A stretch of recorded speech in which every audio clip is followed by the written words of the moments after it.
papuntang Pangpang. Ayan. Sige, sana manood kayo ng vlog ko at mabola-bola rin kayo paminsan-minsan. At dumami aking viewers. Tayo dito Kahit ano na lang content yan para sumikat.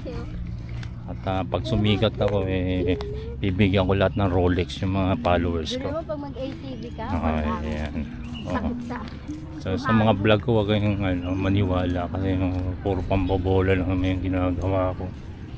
So, sige na, bitaw na Han. ayan ang dagat ng Lingayen, napakaganda by the way, ang Lingayen pala hometown ng lolo ko, ang mga Tapia, kasi kaya Ferdinand Tapia Agustin.